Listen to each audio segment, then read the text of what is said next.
Ina mo ka ando ikaw, Ina mo ka ando ikaw. Huwag mo kaming budulin, huwag mong pabudulin yung mga manilinyo, ha? Napapansin nyo ba?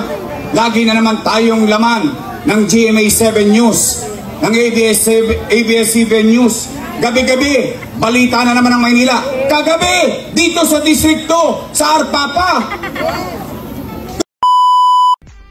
Yo, what's up, happy people? Isang mapagpalang araw, gabi, tanghali, hapon po sa ating lahat. For today's video mga kois, mga gayas, panoorin po natin kung gaano po kasinungaling si ating mga kois, mga gayas, ha? Ayan po, mismong nanggaling na po yan sa mga labi ni Yorme Isko Moreno. At isa pa dito mga kois, mga gayas, naku po. Grabe naman itong si Andrew na ito mga kois, mga gayas, ha? Grabe ka, Andrew, huwag mo nang ibudulin yung mga manilinyo dahil bistado ka na sa nakaraang eleksyon na yung mga ini-endorso mo puro palpak talaga mga coach, mga guys. Yan po mapapanood natin sa video ito at yung last part ng ating video mga coach, mga guys. Naku po, ayan no, lantaran po yung pamimigay ng 1K at 5 kilong bigas ni ate. Ha? Naku, nagganap pa sa may katedral, ginamit pa yung simbahan mga coach, mga gayas. Para lang ba o simbahan? So yan po mapapanood natin sa video nito. So without further ado, let's begin! Hi Dodoy Te! Oy, kamusta ka dyan? At ikamusta mo rin ako sa mga kababayan natin dyan sa Middle East. Mag-iingat ka and God bless you. Look at...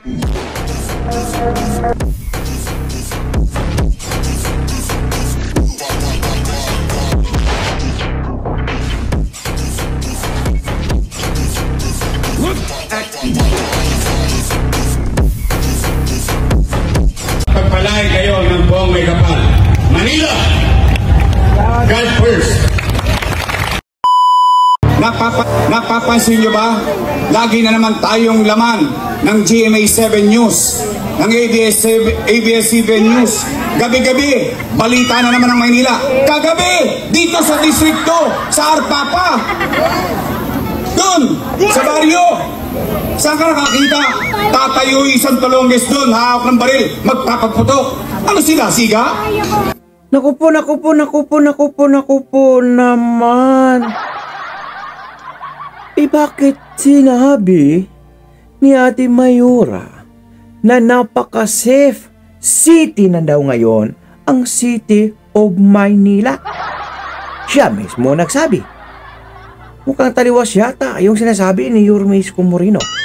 Oo nga pala, kaliwat kanan yung mga viral video na nakikita natin dyan sa City of Maynila na kung saan po walang pinipiling oras yung mga tulongges, maumaga, tanghali o hapon o gabi nang hold up po, may dala pa pong ibang mga baril. Especially dyan sa may road din mga kuys, mga kaya. So saan yung mga sinasabi ni Ate Lacuna sa tuwing may interview siya na sinungaling daw ang ating buting Yorme Isko Moreno at hindi daw totoo na laganap yung kriminalidad dyan sa City of Manila? Naku, -10 ka naman sa langit, ate.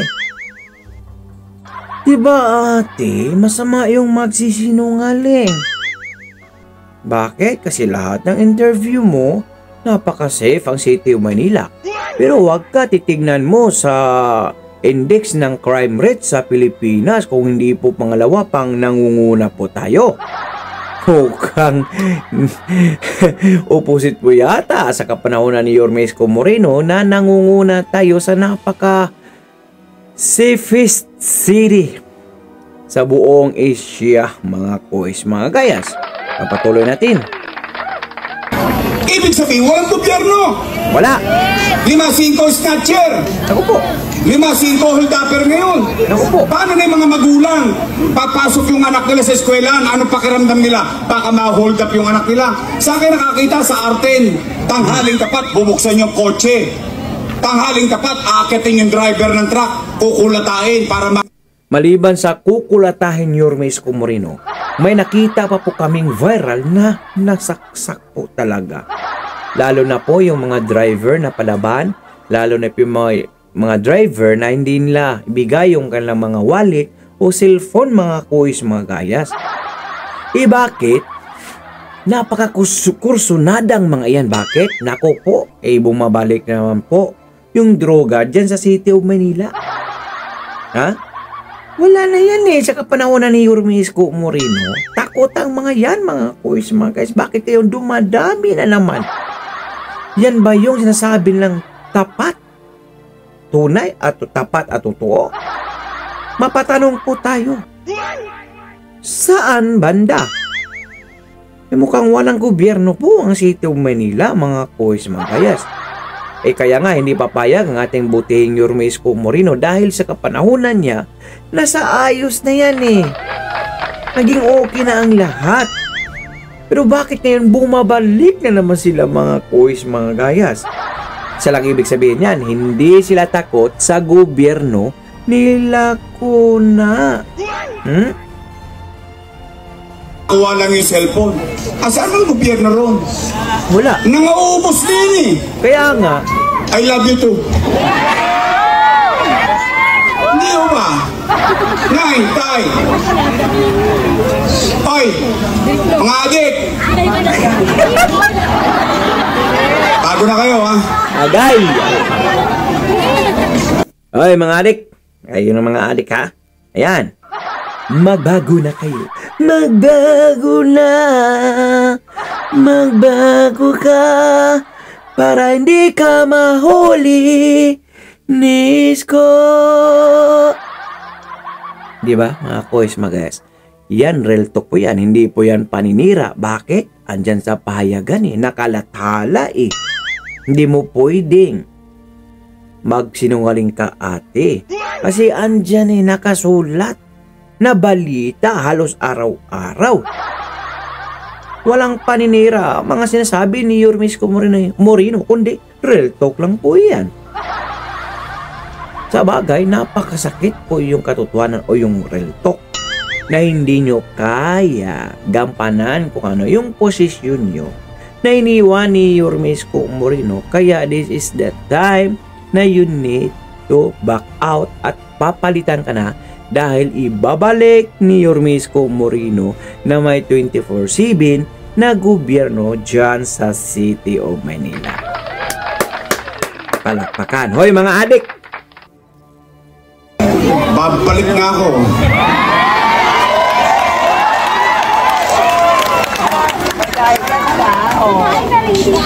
Yung mga adik at pusher, kailangan tumira ng chemical para magising. Ako, kape pa lang. Gising na ako 24 oras. Tama! Kaya may awa ang Diyos sa tulong ninyo. Nakabalik ako. Ibabalik ko sa inyo yung gobyerno sa umaga, sa tanghali, sa hapon, sa gabi, hanggang madaling araw. May gobyerno sa lungsod ng Maynila. Hoy, mga adik! Mga adik, ha? Wala. Tigilan nyo na yung kakatrompeta. Rolling. Pagugulo. Ay, totoo lang. Laking perwisyo sa komunidad Yan, klarong-klaro mga koys, ha? Ayan. Nagbabala po si Yorme Isko Moreno sa mga adik yung nagtutrumpita dyan. Tigilan nyo na iyan.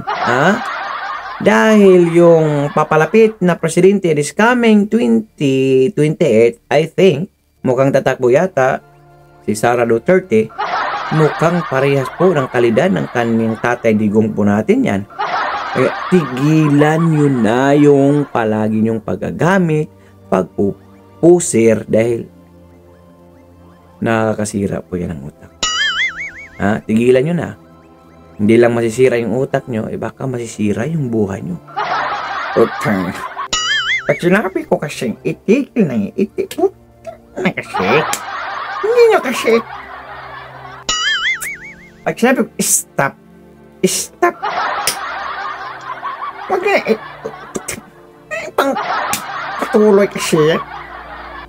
Yan yung mga kois mga guys. Sa next video mga kois mga guys, ito na nga, obvious, lantaran. Definitely makikita nyo kahit saan dyan sa lugar ng City of Manila.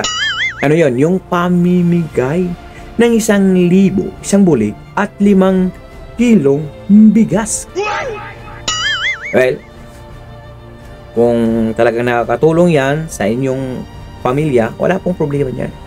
Basta lang po, ayan, napakiusap po, basta lang po yung iboto natin yung may puso, yung may kayang hawakan, panindigan kung ano yung kanyang posisyon o bilang isang mayor. Hindi lang yung pangalan na mayor lang, wala namang nagagawa, lumalabas lang naman sa panahon ng eleksyon, wag. Yung gaya kay Yorme Isko Moreno, yan ang dapat tularan. Yan ang dapat iboto at ng buong Yorme's Choice. Ayan.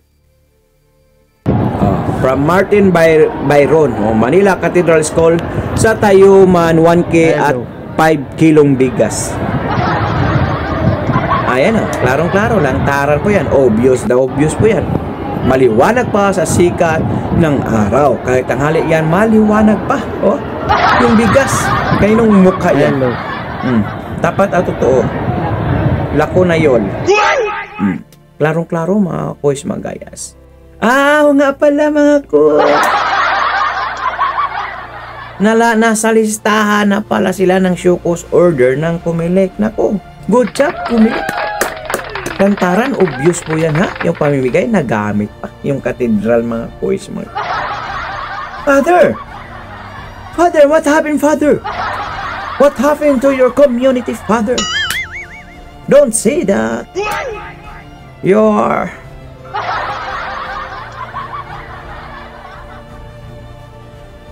kind of pare na tumatanggap. Huwag naman sana ha. Sana po hindi po totoo yun. Ha?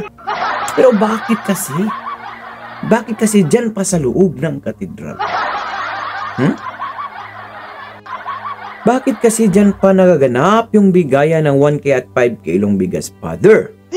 Mukhang hindi naman siguro karapat-dapat o akma na lugar yan, Father. Nagagamit na yung bahay ng ating Panginoon mga kois mga guys sa politika. Nagagamit na po nila. Wala na po silang patawad mga kois mga guys. Ha? Pati ba naman bahay ng sambahan? Sambahan ba yun o paaralan mga kois mga gayas? Grabe kalispirado na nila mga kois mga gayas. Sobrang desperado. Kaliwat kanan yung bigayan ng 1K at pabigas. Pero, well, tax din naman ang taong bayan yan mga kois mga guys. Tanggapin yan. Gaya, nangangako po ang mga manlinyong dahil blessings yan, tax nila yan, na ibalik lang sa kanila, tatanggapin. Pero ang iboto sa dulo ng kanilang ballpen walang iba, ang ating butihing Yorme Isko Moreno. Palakpakan. So now, sa next video mga kois mga gayas, ito namang si Andrew. Ako si Andrew. Si Andrew Hoy, bistado ka na ng taong bayan. Yung mga ini-endorso mo, naku po, puro kapalpakan ang ginawa. Puro katulong-gisan ang ginawa sa taong bayan. So now, Andrew, sino pa bang maniniwala sa iyo, ha? Sino pa ba? Ito mga kois, pakinggan po natin. Ina mo ka, Andrew, ikaw, Ina mo ka, Andrew, ikaw. Huwag mo kaming budulin, huwag mong pabudulin yung mga manilin mo, ha? Ni-endorso mo, puro palpak. Ina mo ka. Ina mo ka. Endorso mo, bida-bida pa yung endorso mo. Mas masisira na itong sa'yo. Ina mo ka, yung mga... Oh, bida-bida, yung mga galawang aktivista, puro paninira. Ina mo ka, Andrew, ina mo ka! Grabe ka naman, Dudete.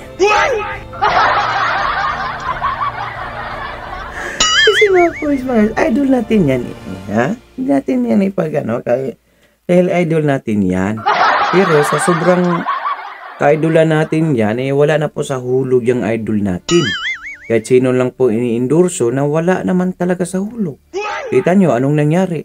Ha? Napako yung tag 20 kilo per kilo ng bigas. Di doon napako. Mayroon naman diyang bigas 20 per kilo, pero ilang ka 20 bisis mo rin yan huhugasan yung bigas dito. Ha? 20 mo rin yan huhugasan yung bigas para maging maputi. Pagkain na yan. Pagkain ng daga, pinapakain pa sa tao. Para lang masabi na may tag 20 talagang kilo ng bigas. Wow. Kahit nga aso siguro pusa, hindi nakakain yan Mapait na yan Bulok na yan Ha? May amags na yan O bakit ngayon lang pinamigay niyan? Bakit hindi nyo pinamigay noong sariwa pa yan? Nanta nyo pa talaga dumating yung eleksyon? Sa kakaimbak ng sa budiga nyo, yan na po yung nangyari. Ha? Inaamag na, nagkulay itim na. Ha? Kahit linisan mo pa yan ng ika-20 bisis, talagang pakla po kakainin yan mga kois mga guys. Kita nyo? Yung panggugobyerno ng nasyonal, ayan po. Pati sa lokal. Ay, komento po na yung mga opinion o reaction sa comment section ng ating video. At dahil umabot po kayo sa dulo ng ating video, may karapatan po kayo mag-like, share, and subscribe. So for now, I'm God Manila. God first, God bless all. Peace. Bye-bye. Our hearts beat to the city streets. We began to feel the fire. We rise like tall buildings.